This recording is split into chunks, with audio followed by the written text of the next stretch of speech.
what would you say are the best health benefits of oysters? Yeah. I think the thing that jumps out, Mike, is the zinc content. They have the highest concentration of zinc, from any animal protein that's available that I know of. So like one decent sized market oyster contains as much zinc as a 12-ounce portion of red meat. So that zinc is really good, which is good for your immune system. It's I think where the whole adage of it being a aphrodisiac came from, because that zinc will kind of give you that buzz of energy. Now, what you do with that energy is totally up to you. But it's really high in the zinc. It's high in B12, and some other essential vitamins and things like that. High in protein, low in fat, low in cholesterol. So it's a protein packed and zinc packed animal.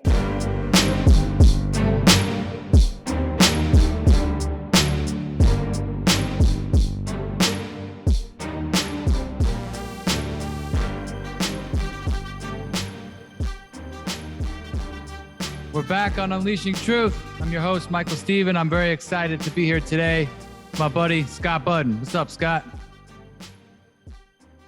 going on, Mike? All right. So Scott and I went to Bucknell University. We graduated about 15 years ago together and ran into you at the reunion. And, I started hearing a little about your business, and just tell me about what you do, how you started it, what it's all about. Sure. Yeah, that was this summer. I can't believe that it's been 15 years since graduating, but it was great catching up over that reunion. So to give you some backstory, founded the company back in 2015 or so. Had been looking at oyster farming prior to that, probably since 2012, and spent 3 years or so doing some hobby stuff and working part-time at other farms before actually taking a leap and quitting the day job in 2015. And, the idea is that we're raising oysters in a very sustainable way in the eastern shore of the Chesapeake Bay. And I think around 2018 or so, it was the summer of, decided to go ahead and merge with another oyster farm in the area. And basically we combined our efforts, combined our resources, and we started selling under the brand that I'd established. And, it's been interesting and challenging, but a lot of fun since then. So that was really the origin. What inspired you for it to be oysters? What was it that drew you to that? Yeah, why oysters? I think having grown up on the eastern shore of Maryland, grown up in close proximity to the Chesapeake Bay, it's just been something always omnipresent in my thinking and my consciousness. Oysters are one of the most efficient filter feeders in nature.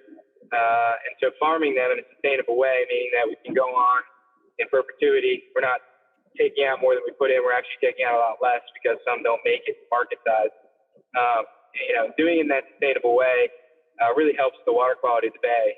One oyster can filter up to 50 gallons of water a day during the growing season. So when you're talking about millions and millions of oysters, you're talking about eventually billions of gallons of water.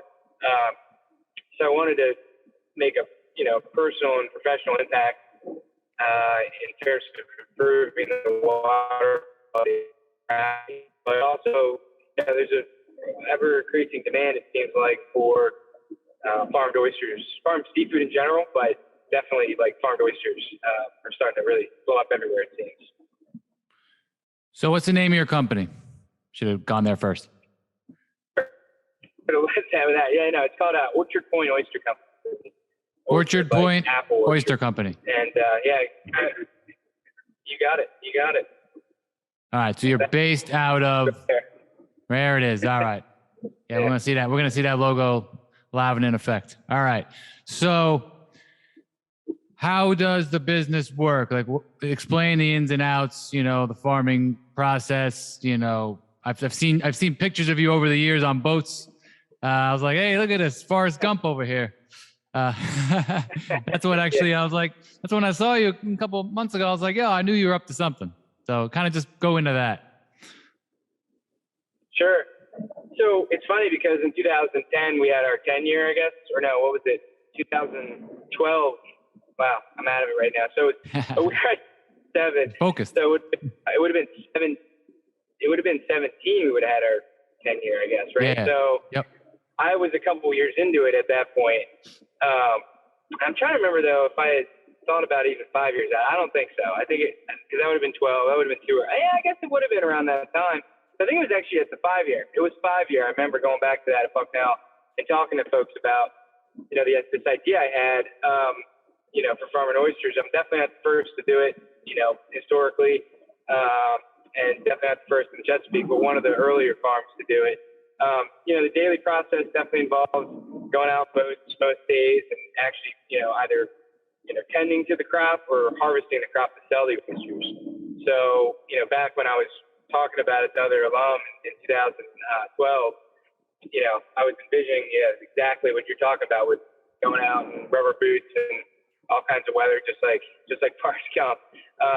The main difference there being is that he was, as a fictional character, just that in general, he's relying upon what's out in the water, and he's relying upon what he catches. Now with oyster farming, we basically plant our own crop every year.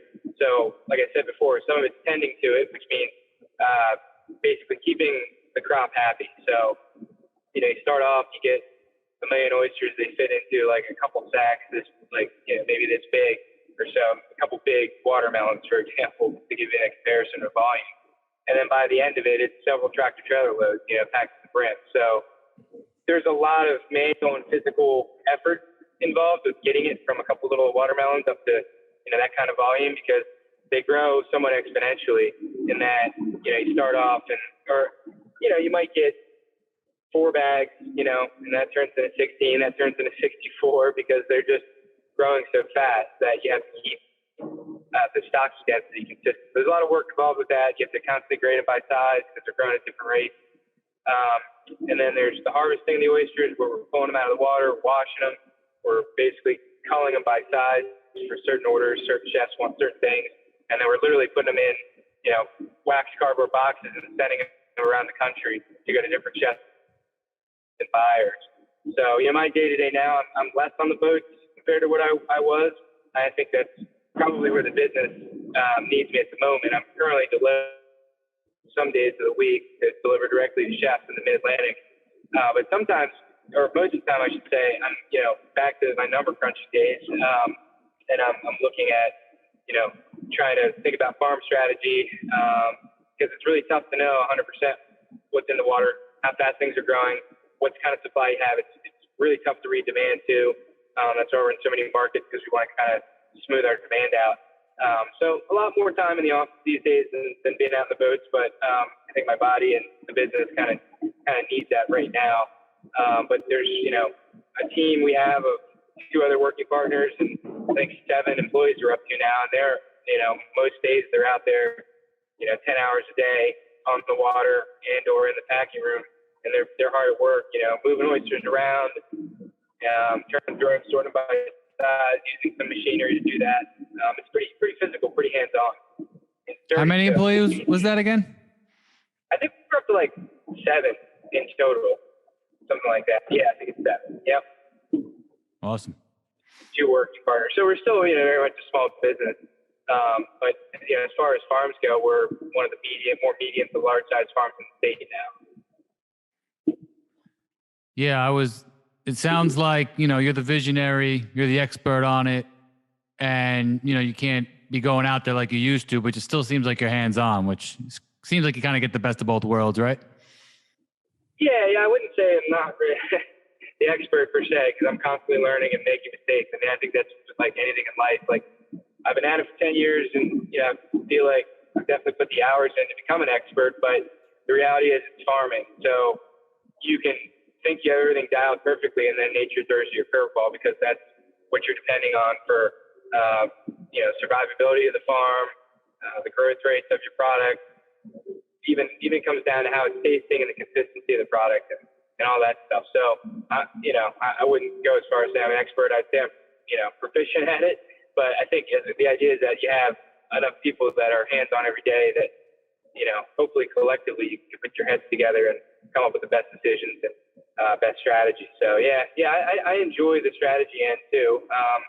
I still like getting out there and getting on the boat every now and then. It hasn't happened much of late. I've been helping out with some harvest here and there, more media opportunities. But yeah, it's always, the grass is greener, right? Sometimes like I miss it now being in the office. I didn't really love being in an office, and now I'm crunching numbers again, and I'm like, oh man, I wish I could get out there. But then you get out there for a little while. It's hot, it's sweaty, it's dirty, and you're like, man, this is a draining day. I think it's when you get into your groove, I found. So like your first day out in the water after not being out for weeks or months or whatever, it's hard, like mentally and physically. And then by a few days in, you're just like mentally something's changed, where you're able to just kind of ignore all the discomfort. Because there's a lot of, I don't want to downplay that. You're working outside year round, 12 months of the year. So it's hot in the summer, it's cold in the winter. You're exposed to all the elements, insects, flies, mud, rain, storms, ice. I mean, you name it. There's a fair amount of discomfort in the job, and that's something that, again, I don't miss it when it's initial, but after a while, you just mentally can kind of flip the switch, and you're like, this isn't bad. Let's just get the job done. Yeah. Yeah, it's like anything in life. You don't want too much of one thing. You don't want to be in an office every day. You don't want to be outside every day. You want to find that perfect balance, right? So I'm sure you're still finding it, and I like that you're still humble, man. You're a future expert, all right? You're a budding expert in farming, all right? So I don't know if anybody. I don't even know if anybody at the top levels could even call themselves that, but maybe. Yeah. Semantics. So what about So you brought up the weather. How does weather impact the business overall in terms of growing it and everything to do with deliveries and Sure. that? Yeah, it's more on the growing side, I'd say, Mike. I mean, like for example, this year we were 6 weeks behind going into the growing season. We had a lot of people on the East Coast know this. We had a pretty wet, cold spring, and it felt like summer was never going to get here.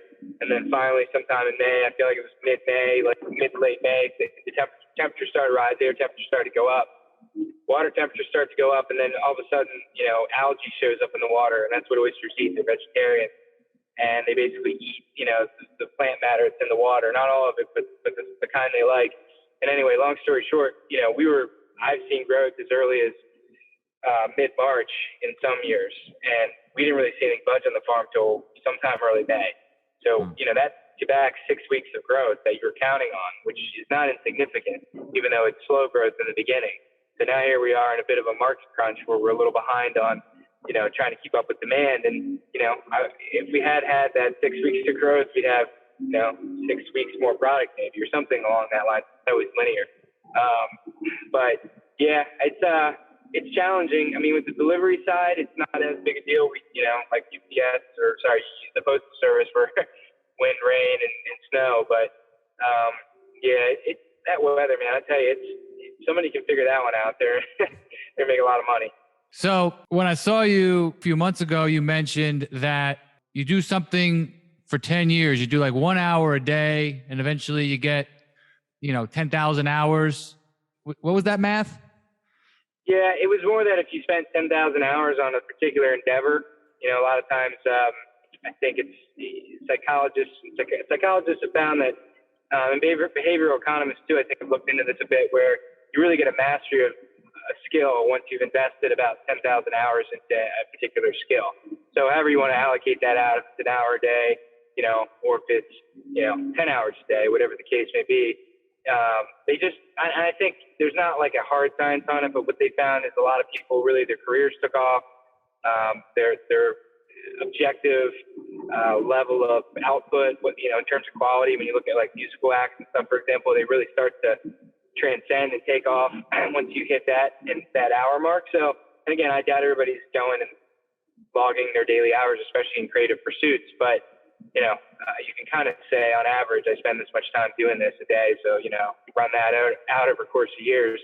And I definitely feel like probably at that 10,000 hour mark, well within inside a decade, I stopped trying to count. But yeah, it's interesting that there's just some kind of maybe human tendency where you get that well practiced, and all of a sudden the results start to come in, and you can really start to, whether it's monetary or whether it's just you're doing it out of passion and a pursuit of passion. You know, a lot of people work their whole lives and their work goes unrecognized, and then they pass away, and all of a sudden, like posthumus, like they're like, wow, this person was a genius, or, you know, we didn't give them their credit recognition. They, you know, obscurity is a thing, but, you know, some people don't do it for recognition, and they want to make that investment in that skill, that instrument, that pursuit of writing or whatever it may be. It's not always creative stuff. I mean, it's, you know, sports too. So. Yeah. Yeah, I was gonna say I'm trying to do the numbers in my head and listen to you at the same time, and I'm like, yeah, you know, you spend 2-3 hours a day. That's you know, 1,000 a year, and then you get 10 years. You know, so that's where probably that's where I think I got that from. But you're right. If you put all that time in, if you put 5, 6, 7, 10 hours a day in, you can cut those years, you know, in half. Yep. And, you know, and I think a lot of people, they work their desk job or their job 10 hours a day or whatever, 9 hours, 8 hours, whatever they work. It's not really their passion. So you have to, I think, figure out if you're, you know, channeling your energy, your mind, everything into learning during those hours, or is it just more passive? Like, let's just get through the day, let's punch the clock kind of thing. So I don't know. I think the quality of the time matters too, and that's why I bring up the passion and creative side. And I think athletic pursuits as well, because, you know, if you're going to spend how many hours on a sport, I would hope you're passionate about it. But if you're trying to, like, you know, be fully present, fully engaged, you're going to get more return versus just like, all right, I'm going to passively listen to a Zoom. I wouldn't count that as I'm like really good at listening to Zooms, 10,000 hours. You know, I don't know if there's really an attributable mark there. Sure. So what, on that note, what was your mindset when you started? So you had this vision and now you're here now, and now you got another 10, 20, 30, 40 years. You never want to stop building goals. What was your mindset where you're like, hey, let's just get these small goals. Let's just have small wins along the way and just keep building? Yeah, I think with this kind of work, a lot of it can be tactical, and let's figure out executing this next task so that you can get through the day and then think about the next day. I think in the beginning that was kind of more the mindset, because it was just myself. My cousin was helping me right off the bat, and then we went, you know, trying to keep people. It's been tough. You know, you get sometimes where you're flush with help. Sometimes you're doing it by yourself. Like right now, we have a great crew, so that allows me to be a little more strategic. But in the beginning, it was more tactical. I still had some bigger goals, like I wanted to have 1 million oysters in the water within 3 years. So I did achieve that. I wanted to sell an oyster, you know, start have profit or revenue at least come in within 2 years. I did that. And then I wanted to be able to sell 1 million oysters in a year. That one is the first two, you know, was able to do that. Got fortunate. Now the last goal of that 3, for example, has been elusive. And some of that is weather related. Like 2018, we had the most rain in recorded history on the East Coast. And of course that went right into, you know, pandemic. So all of a sudden we had too many oysters and not enough sales. So to be able to sell 1 million oysters in a year, you really need several million in the water, because you're 18 months out on any given, you know, year class of crop. So you're constantly staging for the future. So you have to be somewhat strategic. Like now we're looking at where we're going to be next year and the year after. And I wish I could go farther, but there's still so many tactical decisions that have to be made on a daily basis. But long story short, you know, that million a year, you have to be moving like 20,000 oysters, give or take, a week, you know, 52 weeks a year. And we were definitely on that path. We were, you know, some weeks we're hitting close to 30 this year in the 10th year. I mean, I guess technically started selling in 16, so 16, 17, 18, 19, 20, 7 years of selling. You know, we're finally on the pace to sell 1 million oysters this year. But, you know, then again, we're a little tight on supplies. So we've had to slow down our sales. Haven't had to shut anything down yet necessarily, but definitely cut back. And now we're running more like, you know, 18,000 pieces a week or something. So it's like, did you sell enough when you had it to kind of make up that now deficit to average out 20K? And I don't know. And now we're heading into, you know, starting to think about Q4. So I need to actually, it's a good reminder to pull up, see where we're at. We got to get you to that million, bro. What's your distribution process like? Sure. It's some of it's direct, like what I'm doing today, delivering to chefs in DC directly, just going in the back of the kitchen, We do that for DC, Philadelphia, and some places in Baltimore. Everything else, outside the market, really, our local Mid-Atlantic market, we're either shipping it via UPS through cold shipping methods, which we do ourselves, or we're putting it on a refrigerated truck and we're having it shipped all around the country. So our stuff goes to Atlanta and the Southeast, Charleston, Savannah, places like that. It goes down to Florida via Orlando. It goes through to the Midwest through Kansas City, Missouri. Do you wholesale it essentially? You wholesale correct. It to correct, seafood buyers. Yeah, seafood spot. Like so I'm thinking hey, it goes to a grocery store, or it goes to a restaurant. Could it go that low, or is it above that level? No, it's definitely, those are the big markets. I would say restaurants more than retail and supermarkets, but there definitely was that during the pandemic, especially. Not a lot of buyers are buying much, but what they did buy, a lot of them did go to grocery stores because folks were cooking at home more. Right. But yeah, I'd say it's maybe 90-10 for restaurants, retail. And then, our retail direct from the farm is a little smaller than that even, or a lot smaller than our wholesale. That's pretty much the smallest side of our business. But, we're okay with that. We get a better price, but the logistics of, shipping can be fun. Yeah, but if me and my buddies wanted your product, we couldn't get it, right? We can't just we have to find a spot, or is there a different way to get it?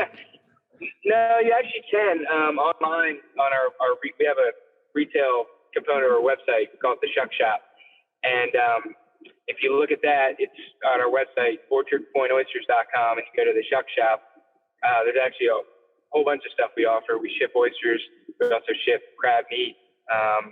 We have some pickup stuff you can get only at our office location in terms of shrimp and clams and stuff like that. But yeah, absolutely. If anybody in the public can go and look to see what oyster offerings we have on tap, and get them shipped now. It's a dead middle of, or I should say, dog days of summer. The country's pretty hot right now, so we try to keep everything 48 hours and under, and even that sometimes we don't do. We were going to ship a couple hundred out to Wyoming to a ranch for a party this weekend, and we decided today it was just not worth the risk. With an ex-employee, he's working at this ranch and really wanted to do it, but given it's 97 in Wyoming right now, and it's a 2-day shift, it's a little sketchy. So anyway, you got to keep stuff at temperature, got to keep it cold. That's why the refrigerated trucks are, they move the bulk of the volume and the weight, because they're, let's knock on wood, something happens to that truck or whatever, they're, always a temp. So yeah, orchardpointoysters.com. All right, good. That's Yep.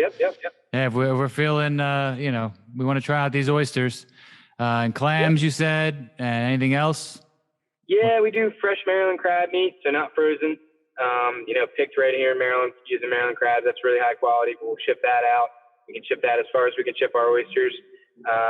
We also, like I said, pickup is a little more options, but you go on the site, you can see we got some merchandise, you got some knives, you got some, apparel, all that fun stuff. Well, most importantly, what are the health benefits of oysters? Because I'm not that familiar with them. I've had them now and then. I enjoy them, but they're not readily available as, chicken or steak or even shrimp. Sure. So yep. What would you say are the best health benefits of oysters? Yeah. I think the thing that jumps out, Mike, is, the zinc content. They have the highest concentration of zinc, from any animal protein that's available that I know of. So one decent sized market oyster contains as much zinc as, say, a 12-ounce portion of red meat. So that zinc is really good, which is good for your immune system. It's I think where the whole adage of it being a aphrodisiac came from, because that zinc will kind of give you that buzz of energy. Now, what you do with that energy is totally up to you. But it's really high in the zinc. It's high in B12, and some other essential vitamins and things like that. High in protein, low in fat, low in cholesterol. So it's a protein packed and zinc packed animal. It's also really sustainable for the environment. I know a lot of people now, they're looking at, what food they eat, especially animal protein, through the lens of like what's the impact on the environment. It's like what's the impact on me, but also what's the larger impact. And so they're super sustainable in that way. I think they're either number one or number two with like insects in terms of the sustainability of the actual protein, because we don't have to put any inputs into the oysters. I mean, there's no food, there's no chemicals, there's no antibiotics, no hormones, none of that stuff. So you don't have to worry about like, are these, free range or, hormone free oysters. Like none of that stuff goes into it. So it's a natural food, a whole food in that sense. Right. Cause you never really know what's being put into your food sometimes. And there's so many, even had people on this show. I've talked to so many people in my life about some people are vegan, some people are all carnivore. I'm in the middle. And there's so many different views. And eggs.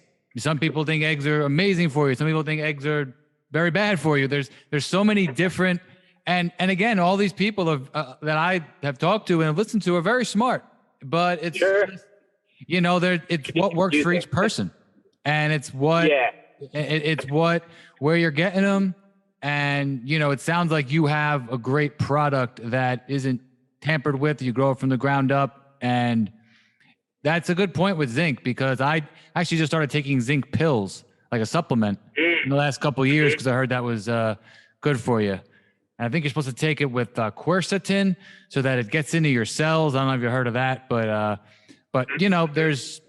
I had never heard of zinc really until a couple of years ago. So as I started looking up into more health stuff. So now, you said 12 grams or 12 servings? I think it was like 12 grams of red meat protein or something like that. Okay. I don't think I said ounces. I think it might be grams, but it's still a good amount. I think it's the most for, like I said, for animal protein. It's interesting. A lot of vegetarians will eat our oysters. I actually know a few vegans that eat oysters. I think that's probably cheating just a hair, but we like to call them vegans. They'll eat things from the sea, but not necessarily other animal products. So, yeah, man, it's good for you and it's good for the environment. I think that's, and people a lot of times will bring up, well, if they're filter feeders, why is it good to eat them, or how is it safe? And that's a good question. That's a fair question. A big thing is like, they don't have livers like pinfish, like, I say a tuna or a swordfish would have. So they can't store heavy metals and toxins like a finfish would have, like a predatory fish. So they don't have a liver. They've got kidneys that help flush their stomach contents and keep, expel anything that isn't good for them or good for us to eat. They don't let suspended solids in most of the time unless they're stuck in the mud. So you don't have to worry about grit with farmed oysters, especially ours being surface raised. And, the state and the feds are really rigorous about the water quality testing. Like they go and they test the sites all the time for bacteria and other things. It's like they can shut you down. If this happens a lot with clam beds near like New York City and stuff that are in the Long Island Sound, like, they're constantly being shut down due to rainfall, because you get rainfall, it hits a highly populated area, septic system, sewers, not to get too into the weeds of it, but that has to go somewhere. If you're near the ocean, sometimes it goes there. And, the state has to really closely monitor that for seafood. So that's what they do. And, we're lucky we're in very pristine environments and very open waters where we get a lot of flush, so we don't have to worry about that too much. But there are farms and there are, things that come from the ocean that are filter feeders that you need to, it's good to do your, a little bit of homework, especially if you're going to eat it raw. So. Gotcha. Where are you at right now? So I just got to my first stop where I'm southeast DC. It's Schilling Canning Company is the name. He's a chef that talented young guy like our age. He's opened up his own place. Like, of course, it was like early 2000, like right before a lot of things happened in the cities. But he's good. I mean, it's only a matter of time before he gets a James Beard, before he gets a Michelin star, I think. So yeah, he's a great customer, great chef. Awesome. Well, anything else you want to touch on before you make this in delivery? Yeah, man. I mean, I don't know. We talked, I'm trying to think what else we got to during reunion. It's like all these semi-hazy memories. Yeah, Muay Thai. You brought up, I said, hey, I'm going to join Jiu-Jitsu this year, which I still have to do. So I got 4 months left. And you're like, yo, you should work on Muay Thai. Use your elbows. Yeah. I remember talking about that. Something that I didn't really get into Muay Thai too much. I was more just traditional American boxing style.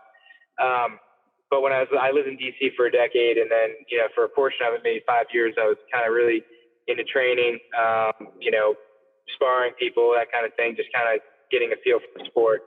I did, mess around with Muay Thai a little bit, some BJJ, but didn't devote near as much time as the boxing. I don't know if I had 10,000 hours to boxing. I don't think I did. Put a lot in, because with those kind of sports, you have to, if you want to be decent, you got to really, you spend a lot of time in the gym. Like I would spend sometimes 2 hours a day, 5 days a week, or sometimes I do 2 days. I mean, yeah, it depends on how far you want to go. If you just want to do circuit training and stay in shape that way, that's totally fine. You can do that an hour, a few times a week, and you'll definitely can tell if you're hitting heavy bags or if you're rolling or, whatever. If you want to actually try to compete or, see if you how well you hang based on your technique classes, then you can start in more time. And the more time it's a satisfying sport, because I think combat sports, like anything, probably are. It's like the more time you put in, the sharper you get, the better off you are when you go to actually try those skills. Like the less you're going to get hurt, the more you can do damage. Although, with training, you're not really in there to hurt people, but, you can kind of minimize how much you get hurt at least too. But yeah, the Muay Thai thing, I just brought it up, I think, because I remember like only training in hands with boxing, and then like sparring a couple Muay Thai guys, and like, even with just their hands, they were good. I mean, they presented a real challenge. And then that was only with their hands, let alone the knees and elbows and stuff. So like if I had to do it again, I think I would give that a shot too, to see the effectiveness of that. But I wish you luck on that journey, man. If you end up doing it, it's fun. It's humbling. I think I'm gonna go with jiu-jitsu. I grew up with, my dad and I would box a little bit, but I was never a trained fighter. But I figured out how to defend myself and how to throw a punch. And then I got into, met some people lately who are into jiu-jitsu, and I'm like, yo, I want to try this out.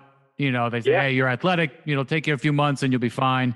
But yeah, I do got to commit to getting my butt kicked for a while. But like, I'm a couple hours a week, I'll be good at it. And again, it's not it's good for your body, because you're sweating, and you're also getting, as a man, it's good to get aggression out in a healthy way.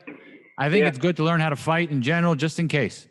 It sounds like a win all around there. So, and also, the mental edge. I mean, not necessarily for situations, but for me, like you talked about the mindset going into the business, like, prospects, you get your bell rung all the time. But that, we went to Bucknell too much in our invested education mind. So, but my point is that going into that, starting the business, and like a lot of it was DIY, a lot of it was like hands and knees, very physical, like, my hands would just come home incredibly powered through. I mean, it's different kinds of frustrations.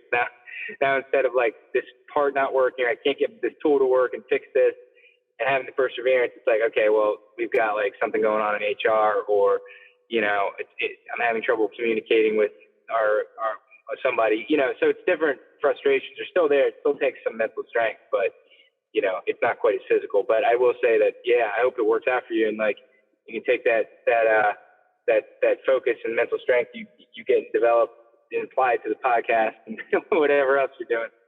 Yeah. Hey, listen, I got this podcast. I got my Raw Sports Debate podcast. So I'm trying to dip my toe in both ponds and just go at it full throttle. But it's fun. It's about having fun and about having good conversations. I appreciate you coming on, taking time. I'm going to have more, I'm going to promote your business, and then I'll have, I'll send you, send these other guys to you. Be like, hey, check these guys out. Check what this guy said about this food. Maybe it gives you some kind of inspiration. Yeah, man.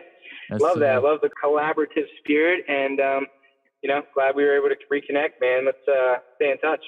All right, sounds good, man. Have a great day, and we'll talk soon. All right, Mike. Always a pleasure. All right, later. See you.